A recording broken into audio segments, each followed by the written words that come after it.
நண்பர்களே, நீங்கள் பார்த்து கொண்டிருப்பது உங்கள் கௌசிகா ரிவ்யூ. சரி வாங்க வீடியோக்குள்ள போய் என்னென்ன நடக்க போகுது அப்படின்னு சொல்லிட்டு பாத்தீங்கன்னா, சுவாரஸ்யம் ஒரு பக்கம் அதிகமாயிட்டே போறது, மறுபக்கம் கரெக்டா இந்த மாயா இருக்கால அவ உண்மையெல்லாம் ஒத்துப்பா. அவ உண்மையை ஒத்துக்கிட்டா நிறைய பிரச்சனையெல்லாம் ஒரு பக்கம் குறையுங்க. ஏன்னா மாயா கிட்ட தான் இப்ப எல்லாமே இருக்கிறது. ஆமா, நான் தான் கொலை பண்ண வந்தேன், எனக்காக தான் கொலை பண்ண வந்தேன், என்ன விஷயம் அப்படின்றத ஒத்துக்கிட்டா. அதுக்கப்புறம் நம்ம தலைவர் விக்ரமுக்கு வேலை இருக்காது. விக்ரமும் அழகா மாயா மேல கேச போட்டு உள்ளாக்க ஆரம்பிச்சிடலாம். அப்படியே மாசா சீனா போயிட்டு அப்படின்னு சொல்லிட்டு கால் மேல கால் போட்டு மாயா உண்மையை சொல்றே இல்லையா அப்படின்னு சொல்லிட்டு கேட்க, நான் என்ன உண்மையை சொன்னேன் அது மட்டும் சொல்லு, உனக்கு என்கிட்ட இருந்து எந்த ஒரு அவரக்கட்டம் உண்மையும் வராது, நான் என்ன நினைக்கிறேன்னா அது மட்டும் தான் நடக்கும், இது ஏதாச்சும்டா எதுவுமே உன்னால புடுங்க முடியாது அப்படின்னு சொல்லிட்டு ஒரே அப்படி சொல்லு கேட்டா அப்படியே சும்மா வருது போற கோவம்னு சொல்லிட்டு எழுது ஒரே அடி பலான்னு அடிச்சு போறாரு கண்ணத்து மேலே.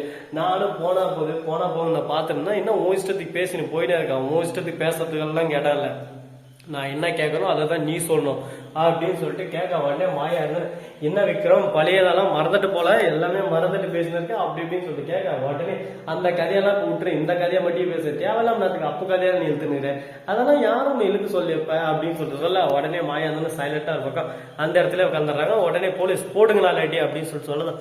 லேடிஸ் போலீஸ் எல்லாம் அடிச்சு ஒரு பக்கம் மூஞ்ச பழுக்க வச்சுறாங்க. உடனே என்ன பேசுறது ஏது பேசுறது தெரியாம ஒரு பக்கம் மொழிக்கிறாங்க திருன்னு. ஐயோ நான் உண்மையெல்லாம் ஒத்துக்கிறேன், நான் தான் கொலை பண்ணேன் அப்படின்னு சொல்லிட்டு உண்மையான ஒத்துக்கிறாங்க. இதுக்கப்புறம் குறைஞ்சபட்ச தண்டனை உனக்கு நான் வாங்கி தரேன் அப்படின்னு சொல்லிட்டு வாக்குறுதி கொடுக்குறாங்க.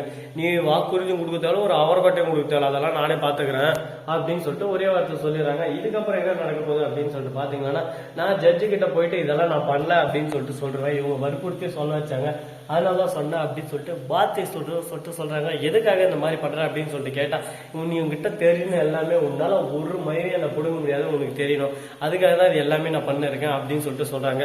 இதை கேட்டது ஒரு பக்கம் ஷாக் ஆயிடுறாங்க. என்னடா இது இப்படியெல்லாம் இருப்பாங்க இந்த உலகத்துல, ஏன் இந்த மாதிரி எல்லாம் பண்றாங்க, எதுக்காக பண்றாங்க அப்படின்னு சொல்லிட்டு தெரியாம குழப்பத்துல குழம்பி போயிட்டு இருக்காங்க ஒரு பக்கம். சரி இப்படி ஒரு பக்கம் போயிட்டு இருக்கா, மறுபக்கம் என்ன நடக்குன்னு சொல்லிட்டு பாத்தீங்கன்னா, கரெக்டா நம்ம பைரவி இருக்காங்கல்ல அவங்க இதுல மாச என்ட்ரி கொடுக்குறாங்க. எதுக்காக அப்படின்னு சொல்லிட்டு பாத்தீங்கன்னா, நம்ம விக்ரம் அவங்க போலீஸ் கேஸில் தலையிடுறாருல, அதனால அவங்க ரெண்டு பேரும் இப்ப கொலாப்ஸ் ஆயிடுறாங்க. இதான யாருமே எதிர்பார்க்காத ஒரு விஷயம்னே சொல்லலாம்.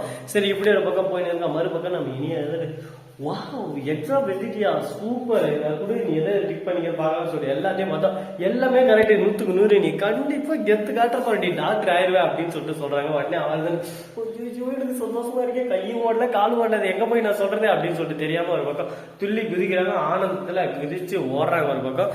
ஆனா இது எதுவுமே நிரந்தரம் இல்லை, இது எல்லாமே இப்படின்றதுக்குள்ள போயிடும் அப்படின்ற விஷயம் அவங்களுக்கு தெரிய காணும். பார்ப்போம், மெல்ல மெல்ல எல்லாமே மாறும், தீர்வுக்கு வரும்னு சொல்லிட்டு நான் கண்டிப்பா நினைக்கிறேன். நீங்க என்ன நினைக்கிறீங்கிறத மறக்காம கமெண்ட் செக்ஷன்ல சொல்லிவிட்டு போங்க. சரி இப்படியெல்லாம் ஒரு பக்கம் நடந்திருந்தாலும் மறுபக்கம் என்ன நடக்க போகுது, இனிமே என்ன நடக்கும் அப்படின்றத மறக்காம நம்ம சேனலை பார்த்து உடனுக்குடன் தெரிஞ்சுக்கொண்டு போயிட்டே இருங்க, அப்படியே பண்ணிட்டே இருங்க. ஸோ நண்பர்களே, இந்த வீடியோ பிடிச்சிருந்தா லைக் பண்ணுங்க, கமெண்ட் பண்ணுங்க, ஷேர் பண்ணுங்க, டிண்டிங் பெல்ல தட்டி விட்டு போங்க. அப்பதான் நான் போற அடுத்த வீடியோ உடனுக்குடன் வரும். மிக்க நன்றி, தேங்க்ஸ் ஃபார் வாட்சிங், டாடா, see you, நன்றி, வணக்கம், வந்தனம், வருக தருக.